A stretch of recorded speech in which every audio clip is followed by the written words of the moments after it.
Today's video is actually a requested topic from a viewer with the username Blue Wolf. They wanted me to do a what if sequel idea for the 2017 Power Rangers film.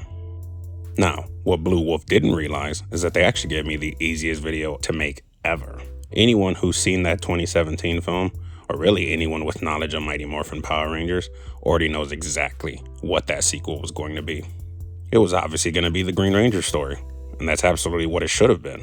So, my work here is already done.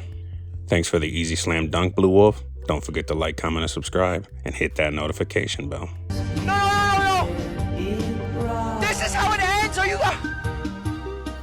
Instead of this video just being a recap of the original Green Ranger storyline, what we're also going to be doing is talking about issues from the first film that I think would need to be corrected, or at least adjusted, in this hypothetical second film for the franchise to do better commercially and with the fans. So let's get into it. The sequel is going to start with the introduction of Lord Zedd. There are no new interpretations of his character's design. I want him exactly like he appears in the original show. His minions have secretly found the dragon coin on Earth and have come back to the dark side of the moon to give it to him. This introduction also offers us the opportunity to make our first major correction from the first film.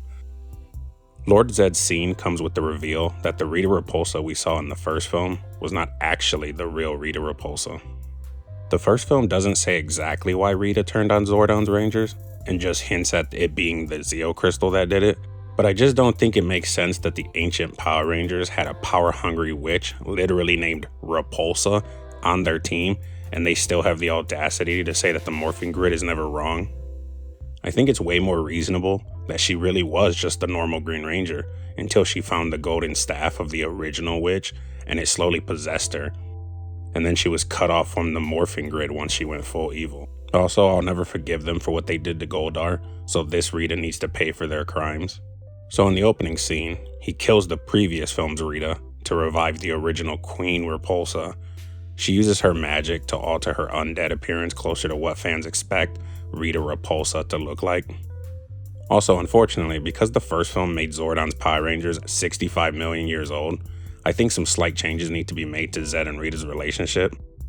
In the original, Lord Zedd was like above Rita in levels of power, but now Lord Zedd is going to be younger than both Rita and Zordon, so we don't have to explain why he did nothing for 65 million years. So now he's basically an evil young Giga Chad who decided he's going to be the new king of the universe, and he wants the baddest queen that's ever lived. So he set off to go revive Queen Repulsa and offers the Earth's Zeo Crystal as a wedding gift. She asks what his plans are to deal with the Power Rangers, and he shows her the dragon coin. Cut to the very next scene of the Power Rangers fighting a villain of the week situation. The reason for this random fight is because a lot of people felt there wasn't enough fighting in the first film, which I didn't mind, but they did spend so much time building up the Rangers' teamwork and turning morphing into something you had to earn that it didn't leave much screen time for fighting. And because of that, some people feel the first film is nothing more than a teenage drama, so we're going to rectify that by having the first scene of the Power Rangers be immediately them in battle. This is when we meet Tommy as well. He interacts with the Rangers after they've morphed back, and he begins to attempt to get closer to their friend group. This leads to an off-duty training scene with Billy, Zach, and Jason. They're trying to convince Billy to spar with them, but he's busy messing with his laptop when Tommy walks in. Tommy wants to spar, and Zach accepts, but is surprised when he's knocked down so quickly since he's a Power Ranger and Tommy at this point is still not known to be the Green Ranger. This time Jason steps up, and we basically get a repeat of their original martial arts tournament where Tommy and Jason are pretty equal. If you're a Zach fan, don't worry, he gets to redeem himself a little later. But for now, we just get some generic movie scenes. Most of them are just scenes of the Power Rangers going to school and getting to know Tommy, starting with Trini and Kimberly. Tommy gets closer with most of the Rangers, but Jason and Tommy aren't becoming besties anytime soon. Also fighting monsters from Lord Zedd while having to deal with this mysterious Green Ranger that's been showing up and messing with them. While waiting for the completion of the Dragon Zord, Lord Zedd wonders if he could recruit any of the other Rangers to his side, and he asks Tommy if there's anyone willing to betray the others, and Tommy says that there might be one. And then we cut to Billy, who is currently communicating with all of the other Rangers and tells them to be outside and away from any witnesses at exactly 5 p.m. They're confused, but they agree to do it. Zach is shown wandering into the woods behind his house before 5 p.m., and he runs into the Green Ranger. Tommy tells him that Lord Zedd can heal his mother if he's willing to join them. Zach looks like he's contemplating the offer, and then he looks at his watch. He tells the Green Ranger that idea sounds great, except for one thing. He tells him that his mom is one of the Power Rangers' biggest fans, so she'd be heartbroken if he left the band to go solo, so no deal. Zach morphs, and they throw hands for a little bit. Tommy says Zach is better than he thought, but it's not enough to defeat him. Zach tells him that he was just stalling until 5 p.m. Tommy has no idea what that means until a beam forms underneath Zach and teleports him away. This is when it's revealed that Billy was secretly working with Alpha 5 to create a real command center that's more in line with looking like the original. Also, we're going to be skipping the original show's plot that involved Tommy destroying the command center, since this command center was just created. While they're celebrating in this new command center, Zach reveals that the Green Ranger knew about his mother's illness. Billy says of course he does. We basically told him everything about us. Obviously everyone else is confused that Billy talks as if he already knows who the Green Ranger is. And Billy points out the obvious, that as soon as this Green Ranger guy started making appearances, is the same time that Tommy started hanging out with them. Trini and Kimberly defend Tommy, saying that he's not evil though. Zordon agrees, but he points out that if Zedd was willing to promise Zach something to betray the Rangers, maybe Tommy has that same deal as well. Zach had a conversation earlier in the film with Tommy and recommends that Trini and Kimberly visit Tommy's house. When they arrive at his house, they knock, and Tommy's father answers the door. He tells them that Tommy should be home soon so they can come in and wait for him, and that's when they meet Tommy's older brother, who is sick. We cut to Tommy arriving home and walking in mid-conversation. Trini asks Tommy's brother about the Power Rangers, and this dialogue is basically the good, wholesome morality type of conversation to make Tommy feel guilty for becoming evil.